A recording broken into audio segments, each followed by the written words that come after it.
What's up, guys? Welcome back to Radharc Ranch. This rain is for the birds. Does anybody know where that saying actually came from?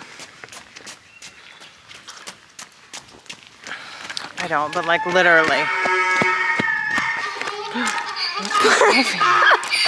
Cock! Easy! Just kicked that gate. Yes, she did. That hurt?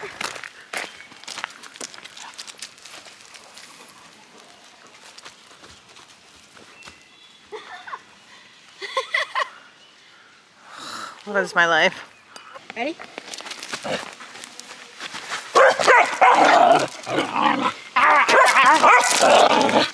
She sounds so vicious. Mariah has trained her this ready, set, go. And whenever you say that, she ready, set, she go. Ready? Set. Ready? Set, go! And the horse does not like it. Easy.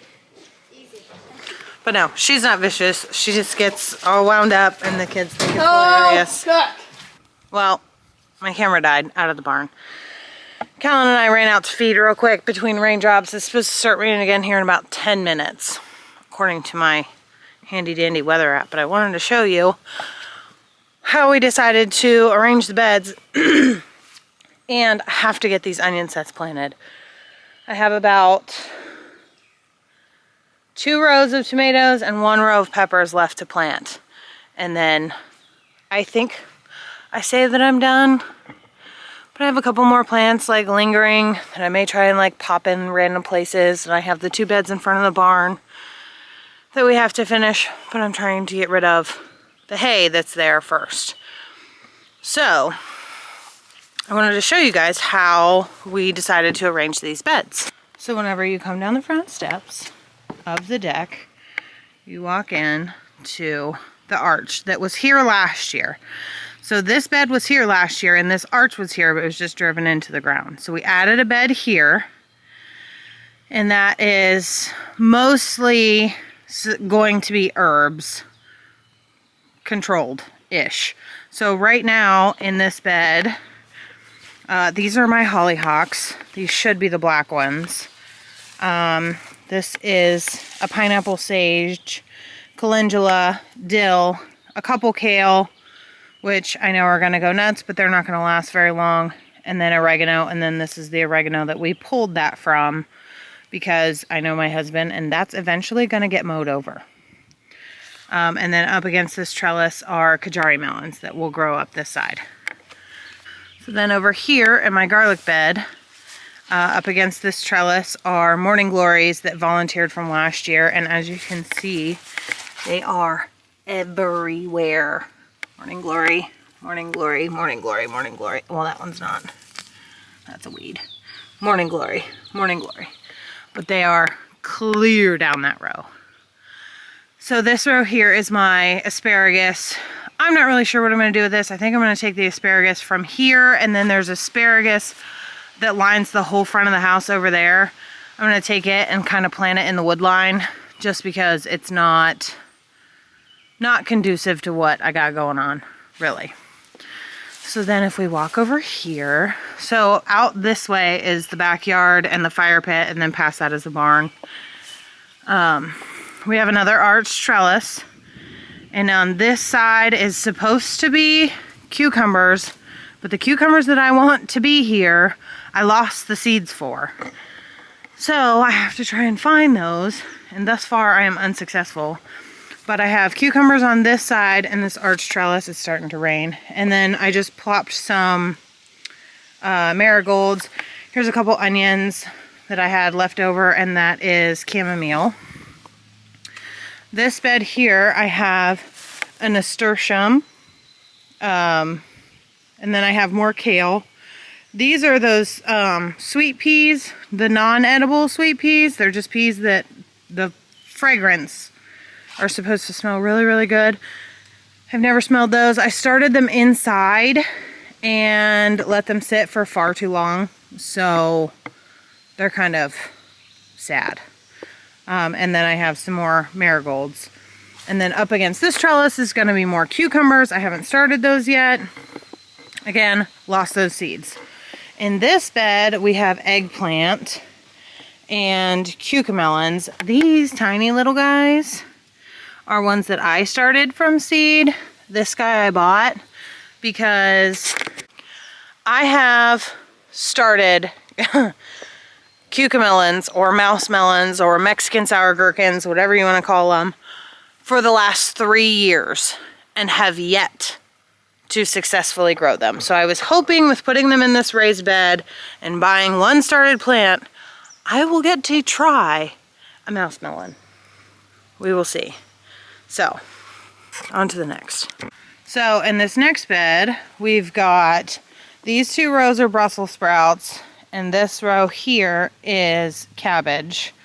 So again, started these in the house, let them sit in the house for far too long, and now they're kind of sad. They might survive. I don't know. We're just going to leave them here for the duration of the season and see what happens. And then back there is the sunflower that I had like dropped a batch of sunflower head over here at the end of the season and just left it, and they all came back. So I've got those sunflowers that I moved from there, and then I picked up like the whole head bunch and put them over in the corner of this bed so that they would grow. And then this whole patch here is all sunflowers. And then right now all of this is open. And then starting about where that pot is over here down is like a wall of sunflowers. And then between these 2 pots is my okra. This is a thornless blackberry bush that did not fruit last year, so I'm really hoping that it fruits this year. I have bought blackberries probably 3 years in a row and keep forgetting to get them in the ground. So fingers crossed, because I remembered to put this guy in the ground and I kept the goats away from him and he came back. Hopefully I can get some blackberries. So, and then in this row between these 2 pots is green beans, Blue Lake bush beans. This side of this cattle panel here will be peppers, and half of that side, the rest of the far side, is carrots and onions.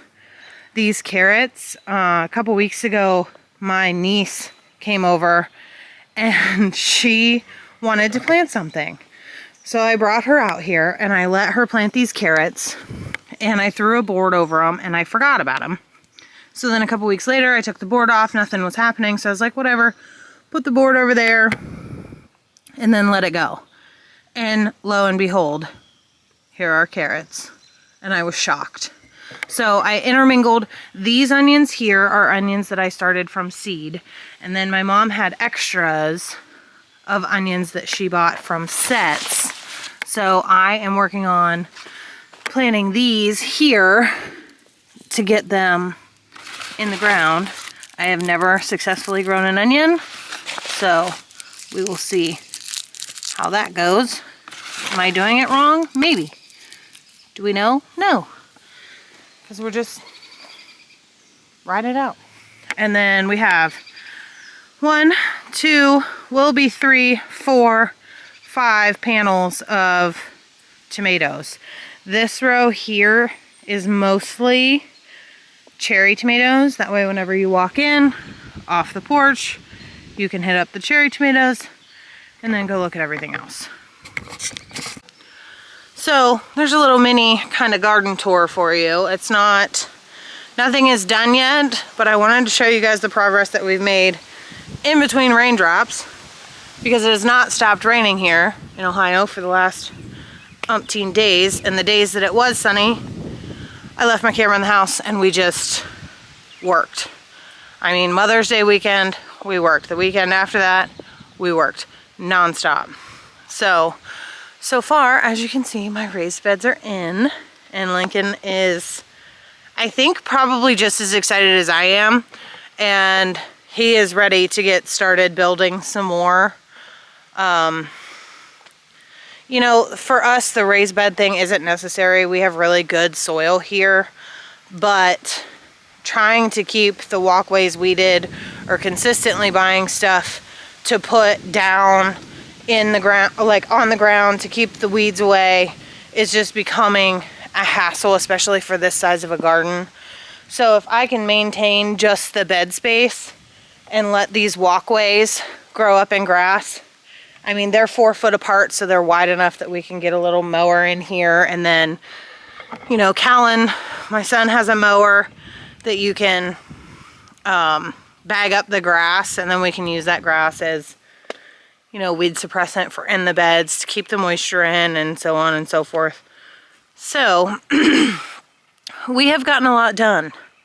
We have couple more things to get done. I'd like to get like traditional flower beds done this year. We've lived in this house for 5 years and I've never planted anything in a flower bed. I've planted my garden every year, but I've never put flowers in the flower beds. So fingers crossed we can get that done this year and get flowers in there and kind of just dress this place up, you know, the way that we know we want it to be. I do have the 2 beds in front of the barn. Mind you, the guy that we bought hay from brought up all of our hay at one time, and we don't have a hay fork on the tractor. So we kind of have to finagle how we give hay, and we like roll a bale up on a tarp and peel the outside and then, you know, cover it with a tarp and pick it from there every morning and night. We're doing that. So the goal is, until we get a fence or a run that goes down to the pasture, we're kind of going to build another little Premier 1 fence paddock to be able to get the goats close to the pasture so that I don't have to like hoof it all the way down the hill and then all the way back up with the goats in the morning whenever I'm milking. And then that will alleviate us having to feed hay. Like, they do okay in the barn, but they would much rather be out on pasture, and I would much rather have them out on pasture. It's better for them. It's better for their parasite load. It's better for, you know, all of us. We're kind of easing into the busy season as far as, you know, cheerleading practice and lifting practice and for football and speed and agility and all of the things that my kids have going on. So, you know, as we ease into that season, we try to make things as easy as possible so that whenever we do have free time, we can kind of just enjoy that time together. I do have these little beds up here. So up here on the porch, I have a strawberry that came back from last year. This is marjoram.